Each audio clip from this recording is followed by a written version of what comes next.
বন্ধুরা, আজকে বলবো গঙ্গাসাগর সম্বন্ধে। বলা হয় সব তীর্থ বারবার, গঙ্গাসাগর একবার। এই গঙ্গাসাগর এত পবিত্র কেন? সত্যিই কি গঙ্গাসাগরে স্নান করলে সমস্ত পাপ ধুয়ে যায়? এই গঙ্গাসাগরে মকর সংক্রান্তির দিনে এক বিশাল মেলার আয়োজন করা হয়, যেখানে লক্ষ লক্ষ ভক্তের সমাগম হয়। এই মকর সংক্রান্তির দিন গঙ্গায় ডুব দিয়ে এবং কপিল মুনির দর্শন করে মানুষ সমস্ত পাপ মুক্ত হয়। বিষ্ণু পুরাণ, অমল পুরাণ এবং শ্রীমদ্ ভগবত আদি শাস্ত্র গ্রন্থে এই গঙ্গার মাহাত্ম্য এবং গঙ্গা কিভাবে সাগরে মিলিত হয়েছেন এবং গঙ্গা সাগরের উৎপত্তি বিষয়ে বর্ণিত হয়েছে। আজকে আমি সেটাই আপনাদের সামনে তুলে ধরব। আশা করি এই ভিডিওটা দেখার পর গঙ্গাসাগর নিয়ে আপনাদের অনেক প্রশ্নের উত্তর পেয়ে যাবেন। তাহলে চলুন শুরু করা যাক। রামায়ণের কাহিনী অনুসারে একবার সূর্য বংশের মহান রাজা সাগর একে একে 99টি অশ্বমেধ যজ্ঞ করেছিলেন। কিন্তু যখন 100 যজ্ঞ করতে যাবেন, তখন দেবরাজ ইন্দ্র তাতে ঈর্ষান্বিত হয়ে বাধা প্রদান করেন। কারণ শাস্ত্র মতে কেউ যদি 100 অশ্বমেধ যজ্ঞ করেন তাহলে তিনি ইন্দ্রপদ প্রাপ্ত হন। তাই মহারাজ সাগর যখন 100 যজ্ঞ করার প্রস্তুতি নিচ্ছেন, তখন দেবরাজ ইন্দ্র ভাবলেন যে উনি ইন্দ্রপদ দখল করার জন্য 100 অশ্বমেধ যজ্ঞ করছেন।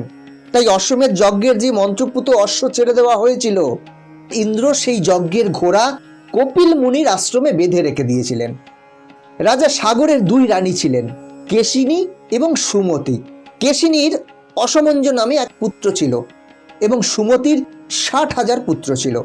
পুত্র অসমঞ্জ খুব দুষ্ট প্রকৃতির ছিলেন। ওই পুত্র রাজা সাগরের প্রজাদের অনেক কষ্ট দিয়েছিল। তাই রাজা সাগর তাকে অযোধ্যা রাজ্য থেকে বহিষ্কার করেছিলেন। অশ্বমেধ যজ্ঞের ঘোড়া চুরি হয়ে গেলে রাজা সাগর খুবই চিন্তিত হয়ে পড়লেন, কারণ যজ্ঞ সম্পন্ন করতে ঘোড়া পাওয়া অত্যন্ত আবশ্যক। এরপর রাজা সাগর তার 60,000 পুত্রকে ঘোড়া খুঁজতে পাঠালেন। ঘোড়া খুঁজতে খুঁজতে রাজা সাগরের 60,000 ছেলেরা কপিল মুনির আশ্রমে এসে পৌঁছন এবং সেখানের এক আস্থা বলে ঘোড়াটি বাধা দেখতে পান। এরপর তারা কপিল মুনিকে চোর বলে চিৎকার করে ওঠে। কিন্তু কপিল মুনি এইসবের কিছু জানতেন না। কপিল মুনি ছিলেন ভগবান বিষ্ণুর অবতার, যিনি কর্দম ঋষির পুত্র হিসেবে জন্মগ্রহণ করেছিলেন। রাজা সাগরের পুত্ররা কপিল মুনির কথা জানতেন না, তাই তারা ঋষিকে অনেক অপমান করতে লাগলেন, কটু কথা শোনাতে লাগলেন। এই অপমানে ক্রুদ্ধ হয়ে কপিল মুনি রাজা সাগরের পুত্রদের ছাই হয়ে যাওয়ার অভিশাপ দেন। ঋষির অভিশাপ দেওয়ার সাথে সাথেই রাজা সাগরের 60,000 পুত্র পুড়ে ছাই হয়ে যায়। এদিকে অনেক দিন হয়ে যাওয়ার পরেও রাজা সাগরের 60,000 পুত্ররা ফিরছে না দেখে তিনি খুব চিন্তিত হয়ে পড়েন। এবার তিনি তার নাতি অংশুমানকে তার কাকাদের সন্ধান করতে পাঠান। কাকাদের খুঁজতে খুঁজতে অংশুমান কপিল মুনির আশ্রমে পৌঁছন।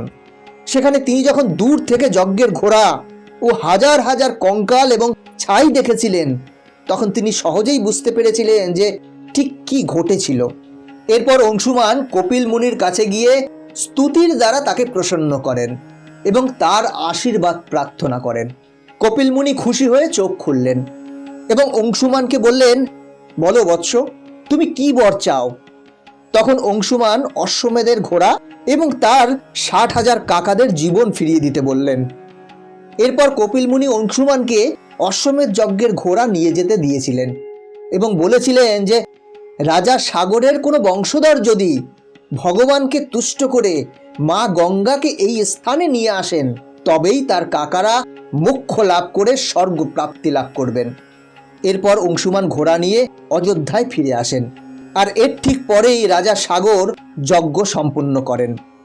রাজা সাগর এরপর পরবর্তী 30,000 বছর রাজত্ব করেন এবং গঙ্গাকে আনার চেষ্টা করে ব্যর্থ হন। এরপরে তিনি অংশুমানের কাছে রাজ্য হস্তান্তর করেন এবং স্বর্গ প্রাপ্তি হন। অংশুমানও মা গঙ্গাকে পৃথিবীতে আনার জন্য অনেক চেষ্টা করেছিলেন, কিন্তু তিনিও তার জীবনে সফল হতে পারেননি। এরপর অংশুমানের পুত্র দিলীপও অনেক তপস্যা করেছিলেন, কিন্তু তিনিও গঙ্গাকে আনতে ব্যর্থ হন। এরপর রাজা দিলীপের পুত্র ভগীরথ ভগবান শ্রীকৃষ্ণের কঠোর তপস্যা করলেন গঙ্গাকে পৃথিবীতে আনার জন্য। এরপর ভগবান শ্রীকৃষ্ণ মা গঙ্গাকে সাথে নিয়ে রাজা ভগীরথকে দর্শন দেন এবং তার অক্লান্ত পরিশ্রম ও চরম তপস্যার মাধ্যমে গঙ্গাকে পৃথিবীতে আনতে সফল হন। তখন মা গঙ্গা আশ্বাস দিয়ে বলেছিলেন, আমি অবশ্যই পৃথিবীতে আসব, কিন্তু যখন আমি স্বর্গ থেকে পৃথিবীতে আসব তখন আমার প্রবাহ বন্ধ করার জন্য কেউ উপস্থিত থাকবে। এর জন্য ভগীরথ তপস্যা করে ভগবান শিবকে প্রসন্ন করেছিলেন। এরপর ভগবান শিব স্বর্গ থেকে আগত গঙ্গাকে তার জটায় ধারণ করেছিলেন এবং সেখান থেকে গঙ্গা 7টি স্রোতে মাটিতে নেমেছিলেন। প্রথম 3টি স্রোত পূর্ব দিকে প্রবাহিত হয়েছিল এবং 3টি স্রোত সুচাক্ষু, সীতা ও সিন্ধু পশ্চিম দিকে প্রবাহিত হয়েছিল এবং 7ম স্রোতটি ভগীরথের দেখানো পথে এগিয়ে যেতে থাকে। এরপর ভগীরথ সেই স্থানে পৌঁছলেন যেখানে তার পিতামহরা ভস্মীভূত হয়েছিলেন। এরপরেই মা গঙ্গা তাদের দেহাবশেষের উপর দিয়েই প্রবাহিত হয়ে যায়। এর ফলে রাজা সাগরের 60,000 পুত্র মোক্ষ লাভ করে এবং পরক্ষণেই সাগরে মিলিত হয়ে যান। রাজা ভগীরথ যেহেতু গঙ্গাকে পৃথিবীতে নিয়ে আসেন, তাই গঙ্গার একটি নাম ভাগীরথী। গঙ্গা সাগরের মেলা সেই স্থানে শুরু হয়েছিল যেখানে রাজা সাগরের পুত্ররা মোক্ষ লাভ করেছিলেন, স্বর্গ প্রাপ্তি হয়েছিল, যেখানে কপিল মুনির মন্দির ছিল। যেই দিন মা গঙ্গা পৃথিবীতে অবতরণ করেছিলেন সেই দিনটি ছিল মকর সংক্রান্তির দিন। তাই মানা হয়ে থাকে ওই দিন যে ব্যক্তি যতই পাপ করে থাকুক না কেন, তার সমস্ত পাপ এই সংক্রান্তির দিনে গঙ্গাসাগরে স্নানের মাধ্যমে ধৌত হয়ে যাবে। তাই এই স্নানের অনেক গুরুত্ব রয়েছে। তাই প্রতি বছর মকর সংক্রান্তির দিনে গঙ্গাসাগরে একটি বিশাল মেলার আয়োজন করা হয়, যেখানে লক্ষাধিক মানুষ পুণ্য স্নান ও দান করতে আসেন। এই গঙ্গাসাগর মেলা 5 দিন ধরে চলে। এই সময় তীর্থযাত্রীরা মুন্ডন, পূর্বপুরুষদের শ্রদ্ধা, পিণ্ডদান করে এবং পূর্বপুরুষদের পাপ মোচনে সমুদ্রের জল সরবরাহ করেন। গঙ্গাসাগরে কপিল মুনির একটি প্রাচীন মন্দির ছিল যা সমুদ্রের গর্ভে হারিয়ে যায়।